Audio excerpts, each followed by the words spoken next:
Ladies and gentlemen, it's podcast number 58 today, and today it's the final mock draft before we get the NBA draft, which is coming up here soon in about 2 weeks. So I'm excited, and let's start breaking down who I think is going to be drafted, not just in the lottery this time, but in the whole first round. So here we go. Okay, like you heard earlier, let's start with the first round, and this video is going to be a little bit longer, so bear with me. If you guys want to just skip ahead to your favorite team or just a certain pick, go ahead and do that. I will also be putting the trade details down below in the description, so if you want to see those as well and debate with me on that, I would be happy to hear it, but I will also show them on the screen later. But we're going to take, very little time on these first two picks. I think the number one pick is for sure going to be Cooper Flagg. I don't think there's any world where the Mavericks don't draft Cooper Flagg. I don't see them trading it, and I don't see them picking someone else. I think Cooper Flagg is for sure going to be the number one pick. I don't think there's any reason why we should be discussing that any further. Next up, we have the number two pick. There has been rumors about, teams potentially trying to trade up, like Philadelphia trying to move from 3 to 2, and then also the New Orleans Pelicans trying to trade up from, I believe, their pick number 7 to pick number 2 to essentially draft Dillon Harper. But I don't see the Spurs trading this pick. I feel like this is a home run pick for the Spurs. Now they have Wemby and Dillon Harper. Stephon Castle is a very good young player. They also have De'Aaron Fox. I'm excited about this team. And by the way, there are going to be 3 trades that I'm making in this mock draft. While I know there could be a lot more, I just think these 3 are going to be the most, some of the bigger ones. I feel like some of them, maybe they're trading, like certain teams are trading later on into the first round and trading future assets. I just feel like those picks are kind of boring. Like, I don't want to do those. I'd rather just the team that has that pick already just to draft at that point. But anyways, we have pick number 3, which this is an interesting pick. A couple of times these last 2 mock drafts, I would have picked Ace Bailey. But at this point, I think Philly's going to draft VJ Edgecombe. Call me crazy, but there was just some reports that the 76ers actually just had a dinner with VJ Edgecombe where they had him, I think it was him, Daryl Morey, their coach, I can't remember his name. Oh my goodness. The 76ers coach, he used to be the Raptors coach, whatever. He was there, I believe, and I believe they also flew Tyrese Maxey out. When you start flying players out that are already on the roster and players that are very important, like Maxey, I think that's kind of something to be said about that. And there's a lot of people that are starting to lose hope in Ace Bailey a little bit, but who knows? But VJ Edgecombe going 3, I have that in my final mock draft. Pick number 4, we have the Charlotte Hornets. This is also going to be another interesting pick. I'm very curious to see where they're going to go, especially if Edgecombe isn't there. It seems like that was a consensus pick. Call me crazy. Wait, never mind. I think this is the Ace Bailey pick. I was thinking Trey Johnson for a second, but honestly, I think Ace Bailey goes here. I don't think he falls much further just because I know they could draft Trey Johnson, but with Brandon Miller on the team, it really would make 0 sense. I know Ace Bailey also doesn't really make sense for this team. They could go Malawach, but I think pick number 4 is a little too rich for Malawach right now. But right now, I have Ace Bailey going number 4. At pick number 5, we have the Utah Jazz. In my opinion, they could go a bunch of different ways. They could go Akon Knipple. They could go Jockey Chonas, who's actually been rising on boards a lot lately. Or they could just go Trey Johnson, best available, which I'm going to do. I've also heard rumors about the Jazz maybe trying to trade up. They also have Markkanen as a great asset to potentially try to sweeten the deal to a team. But I do think they'll probably just stick at this pick and just draft Trey Johnson at pick number 5. Next up, we have pick number 6 with the Washington Wizards. There's been a lot of chatter about Derek Queen potentially going to the Wizards at pick number 6 with he's friends with Bub Carrington, who's on the team, but not just that, he's from that area, and that would be an interesting pick to say the least. I don't think they should go that way. I do think they should draft Jeremiah Fears at pick number 6. I think Jeremiah Fears is a player that, depending on where he goes, it could determine if he becomes a star or not. If he goes to a team that doesn't really need a guard to really have the ball all the time, then he's probably not going to be a great player. But on the Wizards, I think he could have a great opportunity where he's going to be a point guard that can have the ball a lot in his hands, especially with rumors now that Jordan Poole could be traded from the Wizards, which I think he should. I think the Wizards should go in a different direction. I think Jeremiah Fears could really thrive here in Washington. Next up, we have the New Orleans Pelicans, a team that has been aggressively looking to trade up into this draft, potentially number 2 or number 3. But I do think they're going to just stick at this pick for now. I'm just going to predict that right now. Could it go differently? Of course it can. Any of these picks could go differently. But this team's interesting. There's a lot of people that say they need a center. I like V. Misi. I still don't know how to say his name, by the way. I don't think they need to go center. Excuse me.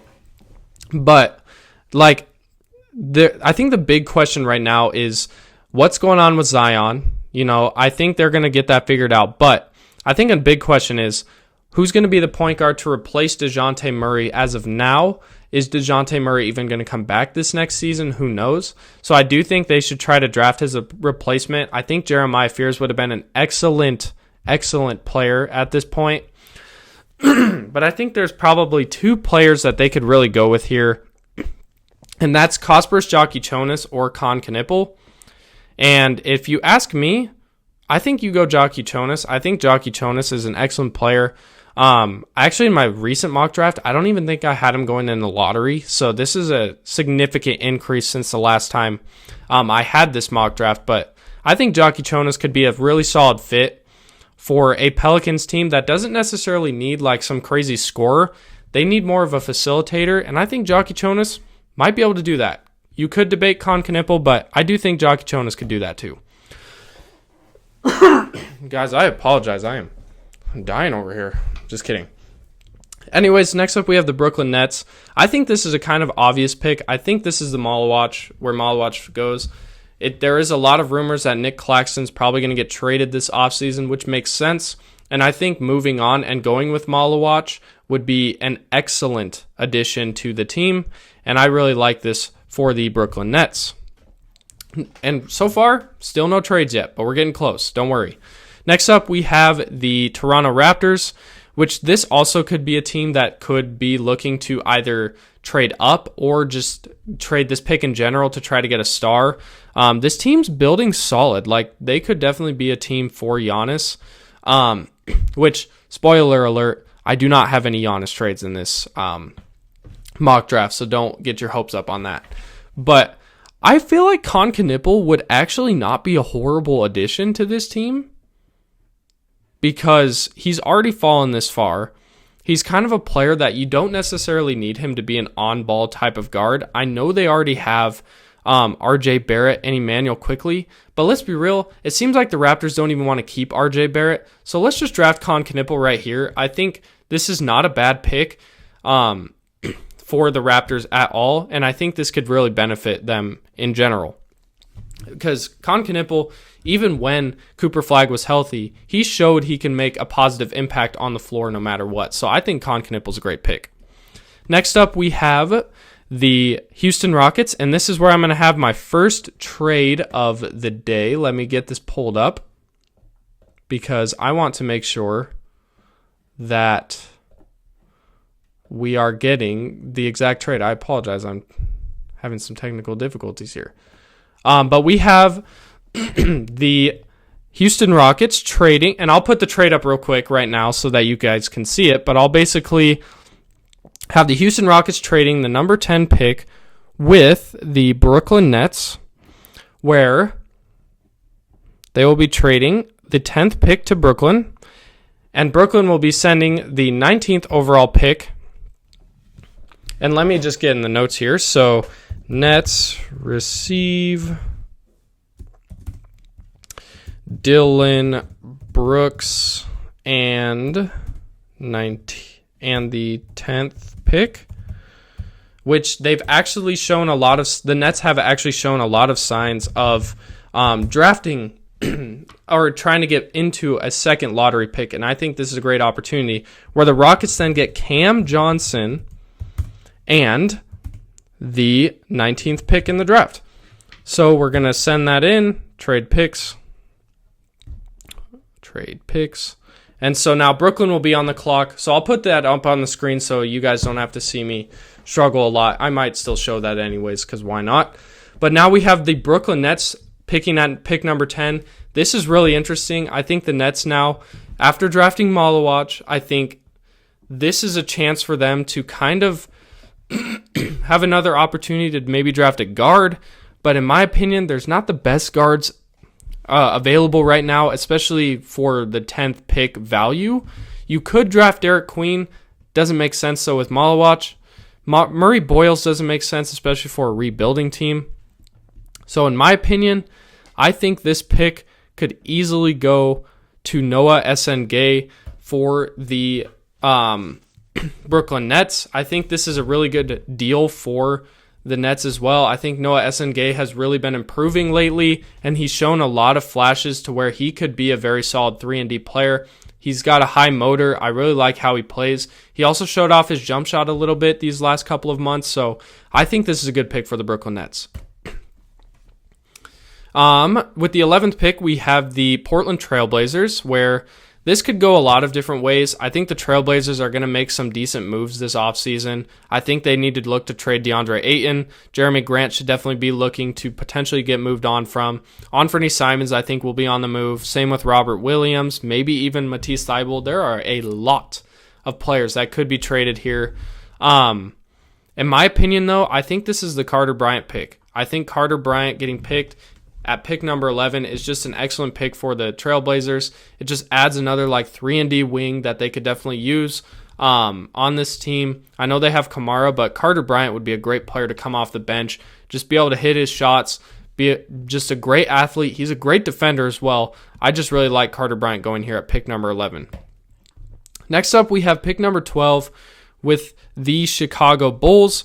And this could go a lot of different ways. It seems like the Bulls are honestly not really sold on Derek Queen. So I'm not going to actually have Derek Queen get drafted here.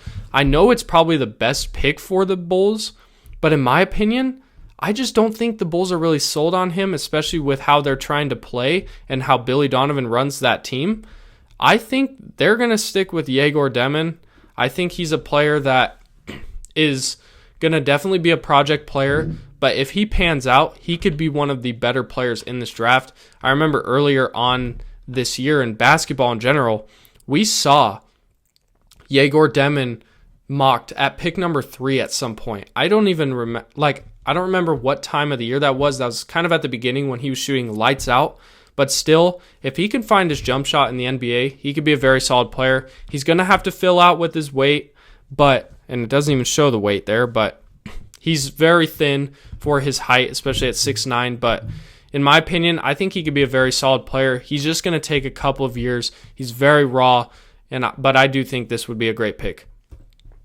Next up, we have the 13th pick with the Atlanta Hawks, which they also could be looking to move up since they also have pick number 22 here. But if they do stay, I think this is a Derek Queen pick, especially with Clint Capella. It seems like he's going to be gone from this team, especially since he'll be a free agent this year. It doesn't look like they have any interest in re-signing him. So I think Derek Queen would be a great pick. And from now on, we're also going to be going a lot faster after this pick because this pick is going to get traded. And I don't know if you guys can get this or not, but we're going to be trading with the Phoenix Suns, if we could find them. Phoenix Suns. And I think we all know who's going to be drafted or who's going to be traded here. So this is going to be a bit of a rich package, but we are going to be seeing the Suns receive Devin Vasell. I think that's how you spell his name. If it's not, I'm sorry, Devin Vasell. You're probably not watching this video anyway, so it's not that big of a deal. Harrison Barnes, Jeremy Sochan, and the 14th pick, and the Spurs will receive Kevin Durant. We will be seeing a big three of Victor Wembanyama, Kevin Durant, and De'Aaron Fox, along with recently drafted Dylan Harper, and also Stephon Castle. This team is going to be unbelievable now that we have Kevin Durant, and ignore this, they just don't show that on the actual trade thing. So Kevin Durant's not on the Suns anymore. They add a nice, decent package, and I'm also going to show that trade up on the screen as well. But I really like this for the both teams, honestly. I think the Suns definitely need to go in a different direction. I think, moving with Devin Booker as the main option is just the right way to go. I think the Suns went in a really bad direction trading all their picks for stars like Kevin Durant and Booker, because they had the finals run a couple years back, but now they've just been in this weird situation where they're just not good, even though they have a lot of talent.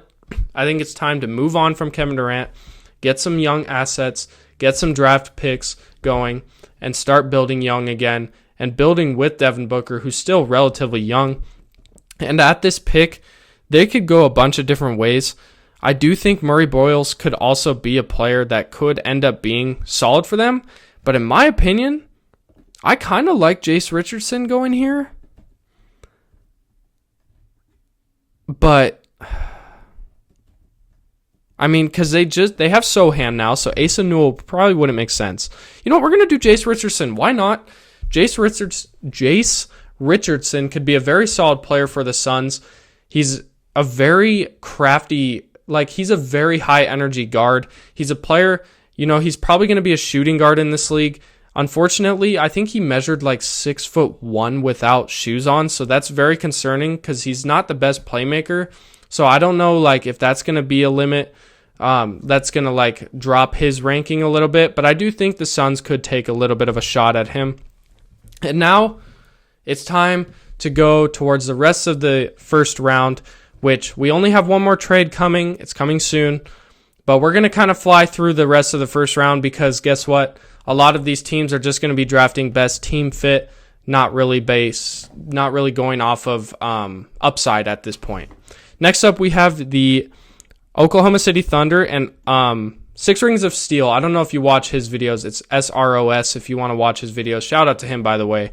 Excellent draft analysis. I really like how he's high on Danny Wolf going to the Thunder, and I've kind of bought into it. I think Danny Wolf would be an excellent addition, especially since they're going to have to start paying a lot of guys here soon, especially like Chet Holmgren. Do they want to keep him or do they want to keep Hartenstein? That's going to be a decision they'll have to make, and I think Danny Wolf in the meantime could be a player to develop under them and also just be a solid backup big man. I really like this pick. Next up, we have the Orlando Magic, and this is our final trade where this team is close. This team's getting close to being able to be a winning team, but I think they need one more piece to really start competing, and I think they could get that from the Chicago Bulls, where they will be trading the 16th and the 25th pick, let me put the details in. Bulls receive Jonathan Isaac. Guys, forgive me for my terrible spelling. Cole Anthony, the 16 and 25 first round picks, and then the Magic receive Coby White. So we are now going to be seeing the Bulls drafting at pick number 16, and let me explain this trade. The reason why the Magic are getting rid of 2 first-round picks in this deal is because they're throwing out Jonathan Isaac's contract, who is, I believe, he's making $15 million a year. So they're going to definitely be throwing out a bad contract, which means you're probably going to have to get rid of another first-round pick, which is via Denver anyway, so it's not their own pick at 25. And they're getting Coby White, an excellent shooter, which is something they were lacking for all of last season, and he would be a great player alongside Jalen Suggs. I really like this for both teams. I think the Bulls now are also moving on. I know Coby White's young, but let's be real. He's a player that I think you could replace at some point. You're not going to have the greatest floor spacing right after this trade, but in my opinion, the Bulls need to be bad for a little bit to gain some good draft capital, to be able to draft some good players. Obviously you have to rely on the GM to get that done. But I think this could be a really good move for both teams, where the Magic then start competing and the Bulls go younger and continue to build a young core to try to win in the future. But now we got the Bulls drafting here, and honestly, I know the Bulls are really high on, let me try to find him. I think his name is Drake. Yeah, Drake Powell, who's going to be in the draft, who had a really good measurements. And I think they're going to draft him. I think they're going to draft Drake Powell. I know it's a bit rich of a pick there. I think they should have drafted I think they should draft Thomas Sorber from Georgetown. But I do think this would be their pick at 16. I know it's kind of early for him, but it just does seem like the Bulls are really high on him and they really want him. And I think they would be willing to take him at pick number 16. Next up, we have the Minnesota Timberwolves picking at 17. This is going to be a team that's probably going to, they have Rob Dillingham. Do they want to rely on him in the first or as the point guard for the future? Maybe. But in my opinion, I think this is just a pick where you could go depth. I think Colin Murray-Boyles would be an excellent defender to add, but I really do like Rasheer Fleming going here. I know it sounds crazy, but Rasheer Fleming, watch his film. This kid actually looks like unbelievable. He actually could be a very solid player, and I would be very excited to see Rasheer Fleming going to a team like Minnesota where he doesn't have to have a huge impact right away, where he can develop and work a little bit under players like Jaden McDaniels. Next up, we have the Wizards picking again at 18th, which this is via Memphis. They just drafted Jeremiah Fears. I think they could potentially draft a Thomas Sorber to go alongside Alex Sarr. But in my opinion, no. Hang on.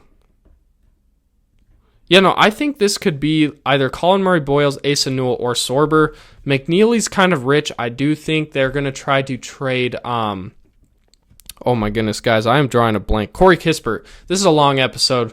Bear with me here. I think they could draft either one of these three big men right here.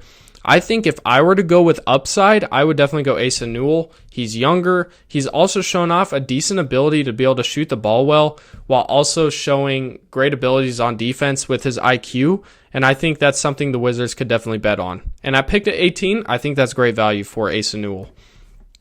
At pick number 19, this was the trade we had earlier, so now they dropped a little bit. But I still think they can get the player that they've been wanting probably at pick number 10, Colin Murray-Boyles, a player that I think is dropping a lot in value, especially with his jump shot not really showing. There has been a lot of signs of him being able to show off a really good mid-range jump shot. But in my opinion, Colin Murray-Boyles is just a player you want to throw into the mix, a nice rotational player who's probably one of the better defenders in this draft. You throw him into a team that's trying to compete now, I think that would be very solid for them. And they have Cam Johnson now, so they already answered that question of how can we get another scorer on this team. So Murray-Boyles is a great pick. A few more picks away, guys. We're getting closer. This is hard for me. This is the longest episode I think I've ever done, ever. But we have the Miami Heat. Thomas Sorber makes 0 sense for this Heat team. Actually, I think a good pickup for this Miami Heat team is Nolan Traore, a player that has been very solid, who's shown off his jump shot towards the end of this season as well, kind of like Noah Esengwe, or Esengwe, however you say it. But Nolan Traore, a player that honestly could have been a top 5 pick at the beginning of this year. He's fallen off a lot because of that jump shot and just inconsistency, but I think Nolan Traore is a very quality pick here for the Heat. Next up, we have the Utah Jazz picking, where I think this could go a bunch of different ways. Boogie Fland, don't look at that because he could be, I believe he's actually going, I can't remember what team he's going to. He's transferring to a different team. He's going to play in college. I think this is a Thomas Sorber pick, especially since they're trying to move on from Walker Kessler potentially, or at least listen to offers as well as Markkanen. Might as well get a new big man in town along with Filipowski, and I think Thomas Sorber could be a very solid player. And at pick number 21, that is just a steal in my opinion. Next up, we have the Atlanta Hawks, who just drafted Derek Queen what are we at? Pick number 22. Okay. This could go either way as well. I think the Hawks could definitely look for maybe a potential backup point guard. this could be the Walter Clayton pick. But in my opinion, you still could add some solid just like shooters on this team. And in my opinion, you've got a really solid shooter, or you could draft Coward, but I do think Liam McNeely going 22 wouldn't be the worst pick. At this point, guys, I'm just kind of putting random people on these teams. I'm trying to find the best available, but sometimes, these teams just got to make some moves. Next up, we have the Indiana. I don't know if that made any sense at all, by the way. Next up, we have the Indiana Pacers. And I think this is a Cedric Coward pick. He's a player that I think could be very intriguing, a player that I know he's a guard, but he's a player that has risen draft boards these last couple of months, a player that at this pick could be very valuable. He has a very good wingspan. I think he's like 6'6" with a 7-foot wingspan. He's shown off great abilities, and I think he would be a great addition to this Pacers team who might win the finals. Who knows? We'll see here in a couple of days, potentially. Next up, we have the Oklahoma City Thunder, and this would have been probably a great pick for, what's his name? Liam McNeely, but obviously he's not on the board anymore. And I think with this pick, I think they could go many different ways. I think they should probably just draft one of the older guys that's just going to be able to help them win now, and that's Nick Clifford from Colorado State, a player that really showed off his jump shot ability this season, and I think he could be a very solid player for this Thunder team at pick number 24 especially. You're not really losing much. At pick number 25, we have the Bulls again, where they drafted Yegor Demon, they drafted Drake Powell, and now they have another first-round pick, which I don't really like the fact that they would have 3 first-round picks this year. I would rather them try to get like a first-round pick for next year, but in my opinion, I don't think the Magic would do that. And I think at pick number, 25, I think Maxime Reynaud would be a great pick. He showed off some really good abilities in the draft combine, a player that I think would be really interesting for this Bulls team. Next up, we have the Brooklyn Nets, where they already drafted Malawach. They have Noah Esengay. They've had a great draft so far, and I think this could be a pick that could go many different ways. I'm trying to just think of Ben Serif, it seems like might be trending towards going in the second round. You know what? Let's just draft Will Riley. We'll draft upside here. I think the Nets could definitely go different ways in this, but I do like this pick for the Nets. You're getting a freshman who's shown off some great abilities, who also could potentially somehow rise into the draft lottery, but we'll see. But I really like this pick for the Nets. Next, we have the Nets again. Okay, pick number 27, so they don't have anything to worry about, really. I didn't even know they were back-to-back. This also could go many different ways. Alex Caravan also is not going to be in the draft. He's going back to UConn for one more year. This could go many different ways. Where is he? Where is that one guy? Labaran Philon, I think, is going to be the draft pick here. A freshman point guard from Alabama who's honestly has shown off some great abilities, and I think he has real serious NBA upside. I know that, and I think, wow, like this Nets team has 4 first-round picks still. Unbelievable. Next up, we have the Boston Celtics with pick number 28. And this could go a bunch of different ways. I think this pick's honestly going to get traded along with Kristaps Porzingis or Drew Holiday. But if they do decide to pick here, I feel like you just got to go Walter Clayton. I know they have Peyton Pritchard as their backup point guard, but you could rock Walter Clayton as your backup shooting guard, maybe use him to develop. He's a great scorer. We saw him in the national championship. He is an excellent player. I just feel like Boston, why not take a chance at Walter Clayton? At pick number 29, we have the Phoenix Suns, who actually do have another first-round pick, which is great for them. I think this could also go many different ways, but I think they go Joan Berger here. I think he's a player, he really does remind me of he's just a really athletic big man that's going to be able to finish down below. And after they just recently drafted Jace Richardson, that could be a fun pick and roll type of lob threat duo. I don't know. I think Joan Berger could be a very solid player. Next up, we have the LA Clippers, which I also think this pick could definitely get traded. But if they don't trade this pick, let's see. There's a lot of different players that could go here. I mean, a lot of these players could either go really high, like late first round, or could go middle of the second round. It's actually crazy how like quickly this can change. But I do think they could try to go for a Ben Seraph here. I think Ben Seraph falling to this at this point is already great value. Like they said, and the Fanspos already ranked him 23rd. But I think Ben Seraph could be a player that, you know, he's just a great movement player. Could be a great player to fit in the offense with James Harden and Kawhi Leonard. But I do think the Clippers could potentially look to trade that pick for Jrue Holiday. But anyways, I apologize if I rambled on after basically pick 16 about a bunch of these random picks. But this is just my first round. If you want to pause it at some point and just look, I'm just going to kind of scroll down so you guys can see every pick that I did in the first round. But anyways, I just want to say thank you all for tuning in to podcast number 58 of Sports Talk with JWock. I really appreciate you all tuning in. I apologize for this long episode. I hope you all don't get bored and aren't asleep by now. But anyways, thank you guys so much for tuning into this episode. Check out all my social media links down below in the description. And I hope you all have an amazing week. God bless.